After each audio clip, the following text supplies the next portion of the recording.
Well, it's a no good, dirty, riding, foggy headed morning trying to find my way back home. Hey everybody, it's your good friend Jason Kyle Wickens. I want to welcome you back into another incredible episode of the Foggy Headed Podcast. Please go like, subscribe, comment, share, find it anywhere you can get it, but specifically YouTube right now. We really want to push you there because we've got a bunch of great content coming up in very, very, very near future. Today's guest I have is a man by the name of Mr. Jimmy Zapata. He came all the way up here from Ellis County, and actually shout out to Jason Heron. We're going to get him on the show eventually. He just couldn't make it this weekend. So without further ado, Jimmy, how are we doing, man? Good, man. How you been?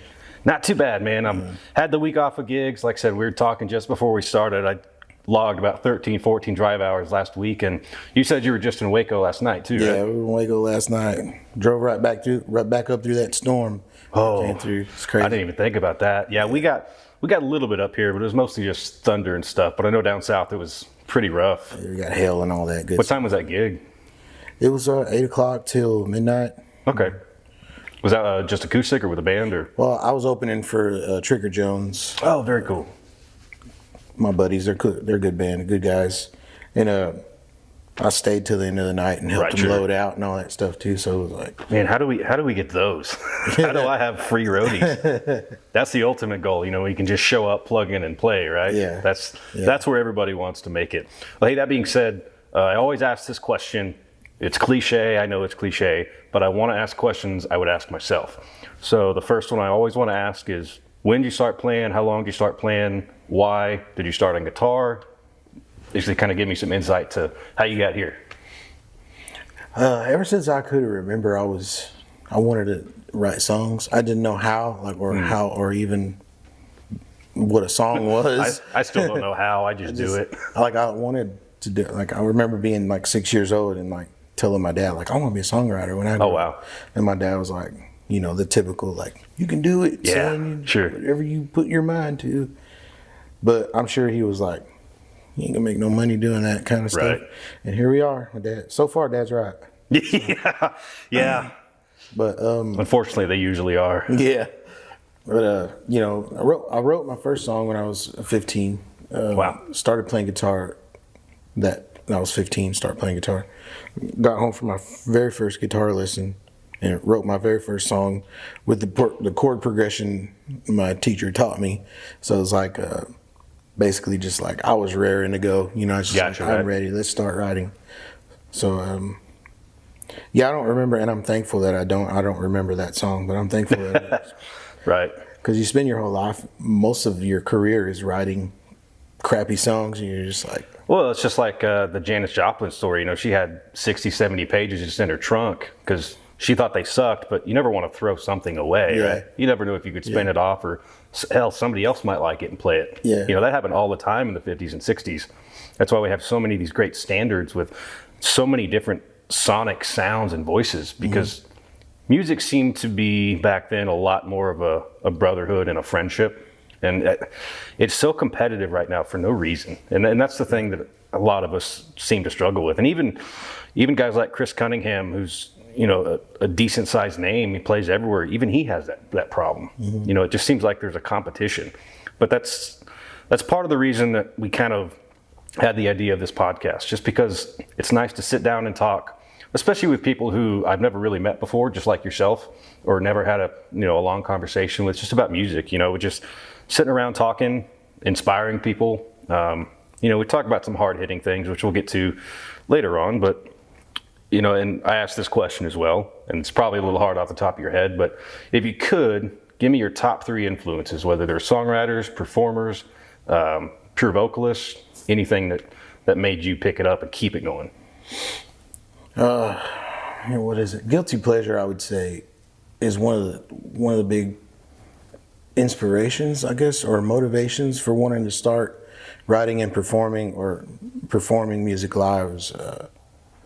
Was when I was 15 years old, Creed came out with the album Higher. Right. And I was like, that's really good. Sure. I really like that stuff, and today it's kind of I don't know. Creed, people, make fun of you or whatever. Yeah. But Creed was one of my favorite bands when I was a kid. Just and so they really inspired me to like, oh, you can actually, because before that, the only rock music I was really exposed to was like heavy metal and stuff like that. Right, sure.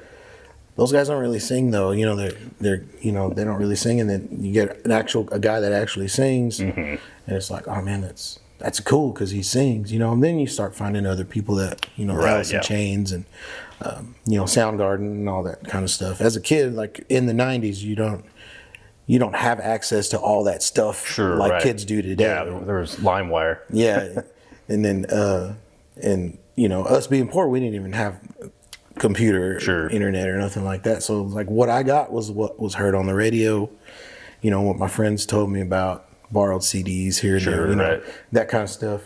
But Creed, definitely Creed. Today, I would say, as I've gotten older and matured more and started listening more to different songwriters, I've really gravitated towards, like, I love Lucero. Okay, yeah. And Lucero is one of my favorite bands. And I really like the writing style of Chris Knight. I love the way he writes, how he tells a story, but it seems just so raw and real. Like it's like, it may not be true. It may, you know, maybe part of his life. It may not be true. Maybe something that he saw or someone that he knows or whatever. You don't know. You know, it's just the way he tells the story is just captivating. Well, it's very conversational, which is what makes those songs so beautiful and so much better than even what I would consider the best songs, you know, because they're so easy to listen to. And, you know, songwriters always say, you need to conserve your syllables, you need to conserve your words. You got to make your words count. And that's something that a lot of those troubadours, him and Jason Eady and Courtney Patton, and I mean, I could go on and on and on, but they have this insane knack to bring this incredibly difficult or heartbreaking or fun or, you know, zealous song to life. You know, when it just started as a poem, but now there's music. Yeah, it's crazy. Like, I always talk about how, like you said, you gotta conserve your words and make each one count. It's like, I always talk about how can they tell? I'm looking at his song, I look like what's his name, Charlie Crockett. And he wrote this song, and it's like, man, it's like he tells this whole story in this song, and I'm looking at the song on my radio and it says 3 minutes. Right. And I'm like, how did he put all that whole story in 3 minutes? Because if I try to write a song that told that kind of story, it would be at least a 5-minute song. You know? Well, and it's funny you mention that, and we don't play it super often because it is so long. But I wrote a song called The Busker that's out right now on our Red and Blue album. And it's just a story about a guy in Dublin, Ireland who'd go out and play on a corner. And, you know, he had a wife and a baby girl he had to take care of. And he'd go out and play, didn't matter the weather. Some days he'd make a few bucks and some days he would get thank yous, but those don't pay the bill. Well, long story short, that song had originally 10 verses and I had to cut it back some, and it was still almost 6 minutes after studio time. So, but I don't know, maybe later on when I get a little bit more money in my pocket, maybe we'll do the extended version for the true fans, you know? Yeah. Or do like part 1 and part 2. Right, yeah. We can do like the old Marty Robbins thing, El Paso City and then El Paso and then Felina. We'll make it a triplet. Make it into an entire album. Right. Hey man, well, speaking of songwriting, I noticed you have that beautiful Taylor sitting right over there. Yeah. If you have anything new in the works, maybe you want to give us a sneak peek of, or one of your favorite songs. Oh yeah, it's totally up to you, man. I'm all ears. You know, you're driving home from a gig, you know, and you're just dazed that you're out of it. You know, it's a long night, it's a long day, you know, and so you're just kind of like contemplating your whole life and probably maybe rethinking it. And like, man, is this what I'm going to do with my life? Is, you know, like you said, drive 13 hours. And so this song is like kind of inspired by that feeling, really.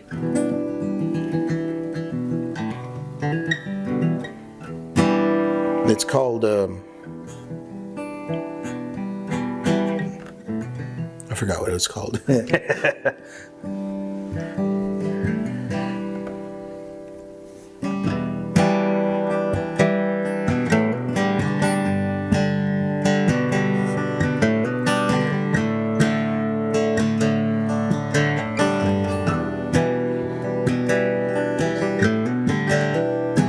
night drive, 30 past 2. Just put Fulton in the rear view. The boys that tell me was a good show. It's all a blur to me. These highways filled with empty vessels. Red lights flash like Christmas trees. I ain't feeling very festive. Don't know what's got into me. Someone take the next few miles. Let me rest till Tennessee. Oh, don't let me sleep too long. Oh. Know what dreaming does to me. It's a long and lonely dark road. Oh, that full moon shines on me. Still learning how to let go. These lessons don't come cheap.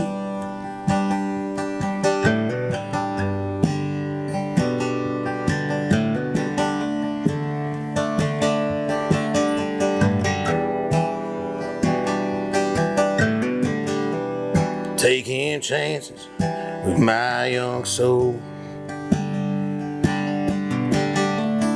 Take a risk with my body. The hair is gray, my eyes have gone cool.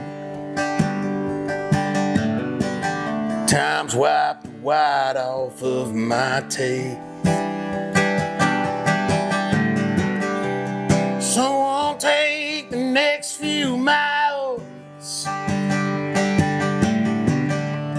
Let me rest till Tennessee. Don't let me sleep too long. Oh. You know what dreaming does to me.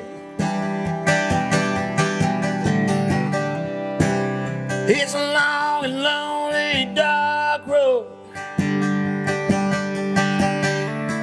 Oh, that full moon shines on me.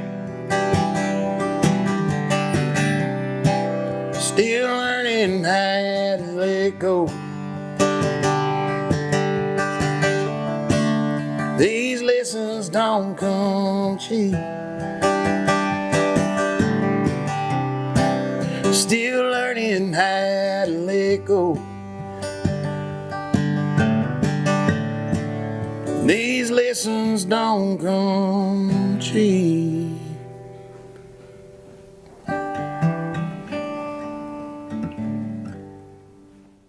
Be sure to subscribe for the latest music, podcast, and show information. And don't forget to hit that like button. Well, we are back with my good friend, Mr. Jimmy Zapata, who drove all the way up from Ellis County about an hour or so to be with us today. He just played us one of his new unreleased songs that he just finished a couple weeks ago called Cheap.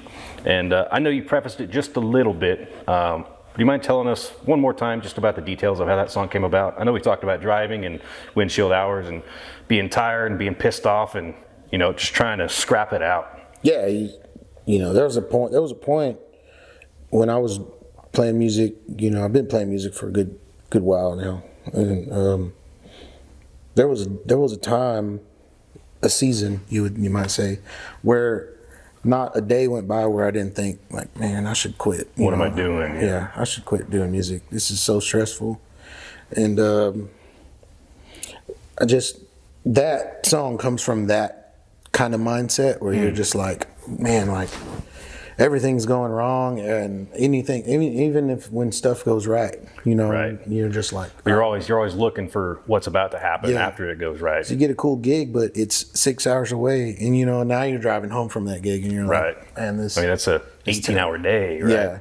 You know, so it's a long day. It sucks, and you know, maybe you didn't make a lot of money, or maybe your day didn't turn out like you thought it was, or you hoped it was, and so now you're driving home from a gig, and you're just like fed up and tired, and you're not in a good place in your head, and you just need to get through that, get home. Well, and it's weird, and I love gambling. I love slots, and I equate music. It's kind of like a true junkie mentality, right? It's like, we're tired of playing. You know, we've been here for 8 hours. I just want to go home. I want to sleep.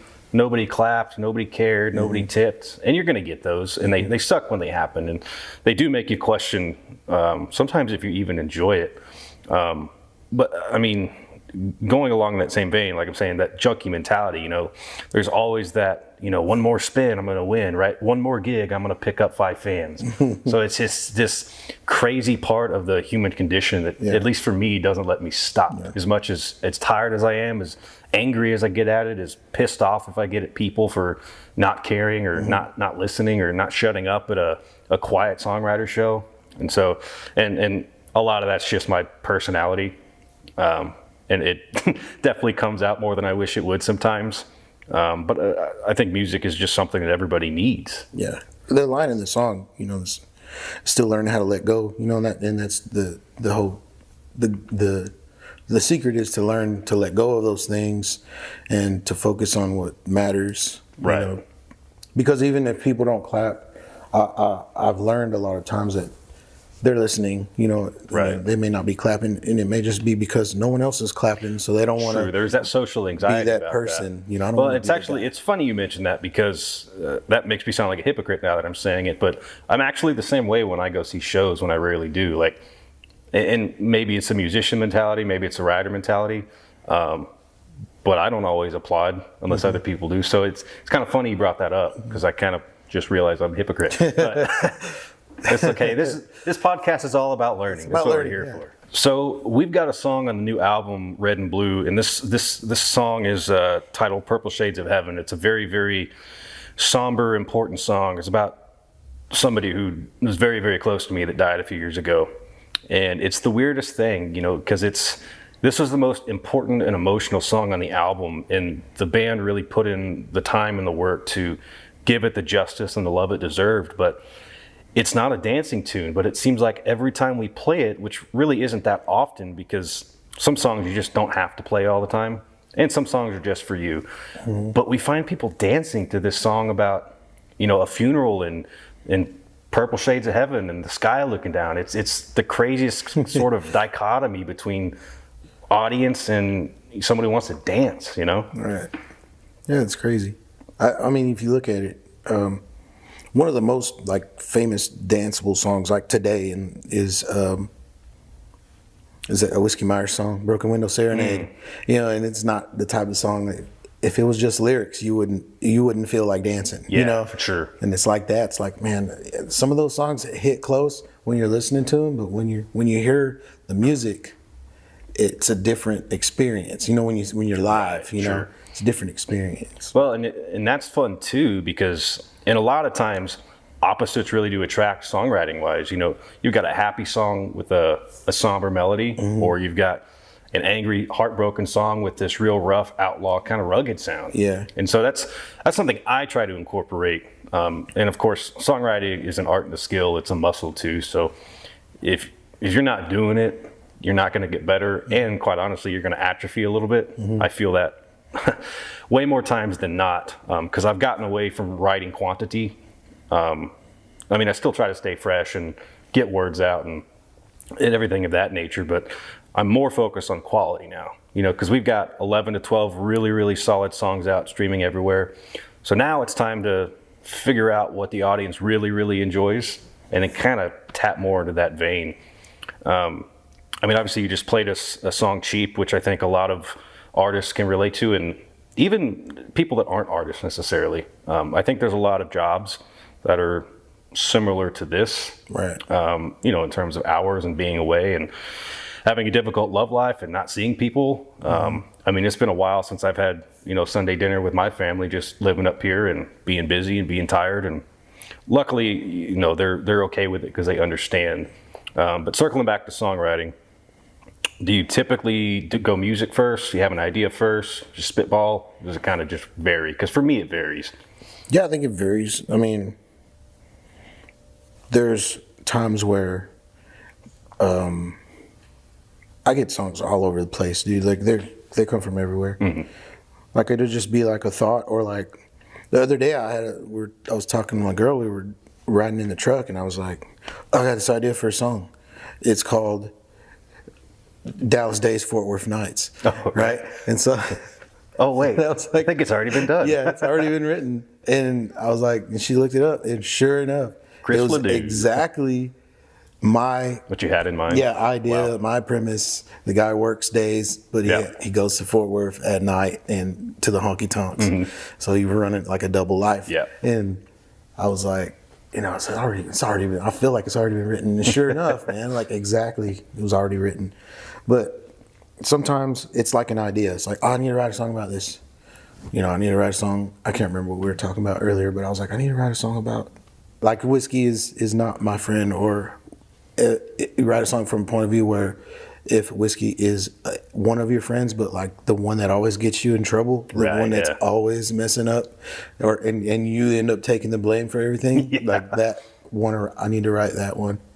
It's just like an idea. And then sometimes like somebody will say, or they'll tell me a story, and I'll be like, all right, I gotta go. I'll see you later. And then I go home and just start working on it or whatever. But music or lyrics, sometimes music comes first, like is a chord progression, right? Or if the lyrics come first or the idea comes first, I'll sit down and just start strumming. Like I'll start in G chord, and where we go from here, you know, or if I want to start in E chord or whatever, then I'll decide. Minor, major, going upbeat, slow. Yeah, sometimes I'll decide like I'm gonna do a 1-4-5 because I don't know what else to do, so I'm gonna do a 1-4-5 and see if I can put music to it, you know, and so, or put lyrics to it, or put this idea down on this 1-4-5, you know, see if I can come up with something. Or, you know, sometimes I'll like pull up my phone and I'll like go through the internet and be like chord progressions, for the mood, and just pick one and just follow it and maybe tweak it a little, you know, just to get ideas, because I feel like when you got an idea in your head to write a song, you feel a motivation in your heart that you want to write a song. You need to hurry up, you know, and get it somewhere, get it going.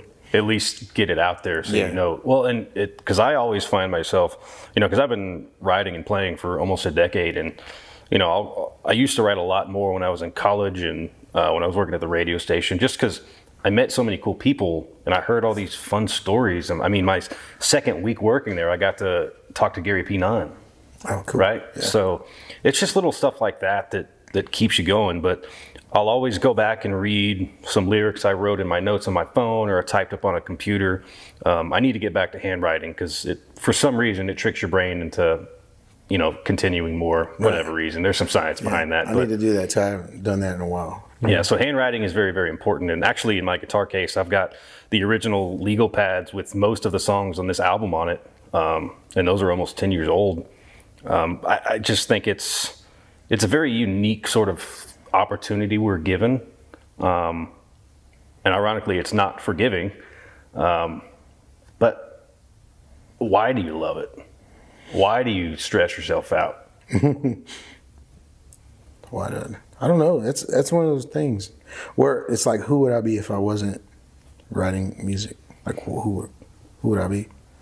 You know, and then just thought of who I would be if I didn't have music is just disgusting. Like to me to think about. Like, I don't want to be that guy that, you know, like this is who I am. Like kind of like, I don't know. It's like, you know, like they say God gives you the desires of your heart.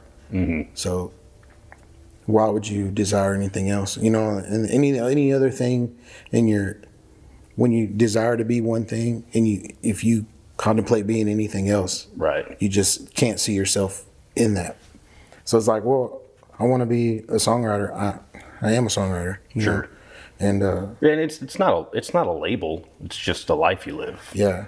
It's like, well, I want to make money doing it, but if I don't, then hey, you know, I don't. But if I do, great. What's that song? Chris Christopherson song. Oh gosh, you know? Now I'm blanking because we're on camera. Yeah, it happens every time. Yeah. Be sure to subscribe for the latest music, podcast, and show information. And don't forget to hit that like button.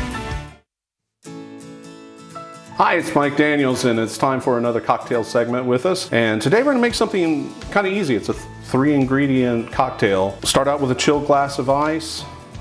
Get that going for you. We're going to use our cast strength Mossy Horn. It's like 130 proof, so it holds up really well to when we dilute it with water. We've got coffee liqueur and some orange bitters. If you have an up glass, so much the better. We don't have one today. We just have a regular cocktail glass, so we're going to use that. So we'll start out with 2 ounces of our Mossy Horn.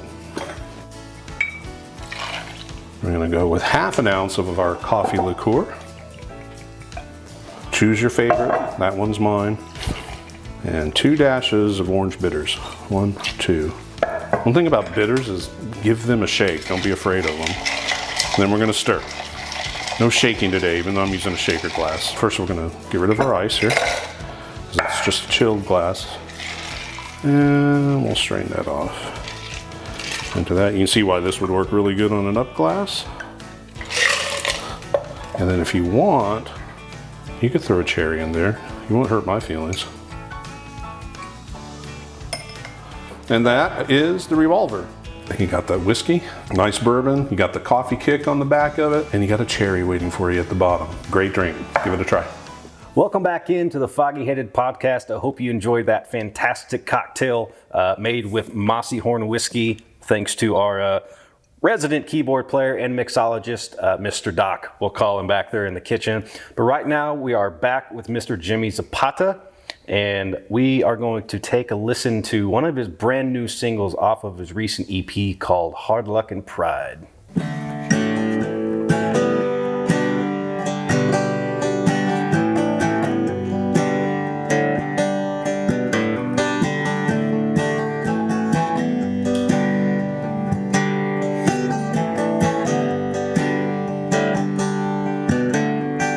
I got lost on the highway before, searching for something more, didn't have a reason for. Drove clear across Texas till I stopped at a store, fighting with a girl, disconnected from the world, asking for directions from a pawn shop man. Sold me on a whim, I was on the road again. I'll stay if you don't go. Each breath feel like saying I am a foolish man. Be your prince again. Yeah, hard looking probably go hand in hand, hand in hand.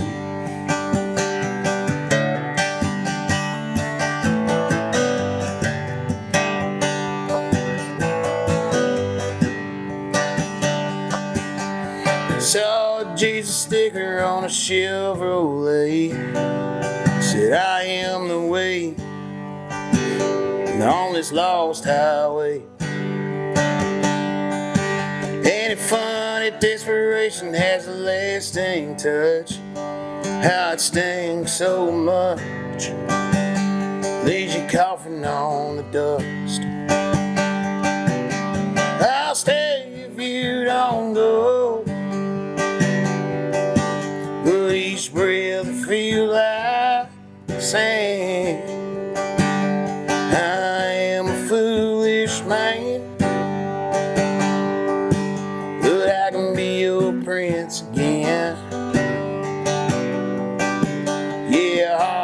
looking proud, they go hand in hand, hand in hand.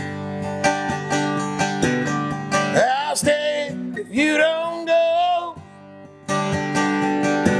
Hoodie's breath, it feels like sand. I am a broken man,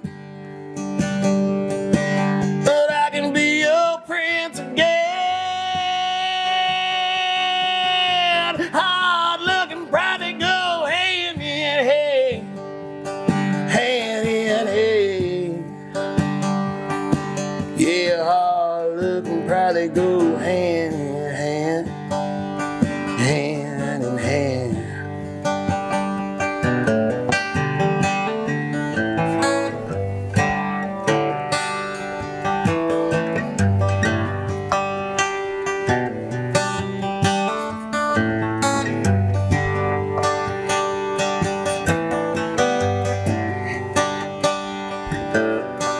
I got lost on the highway before, searching for something more, didn't have a reason for.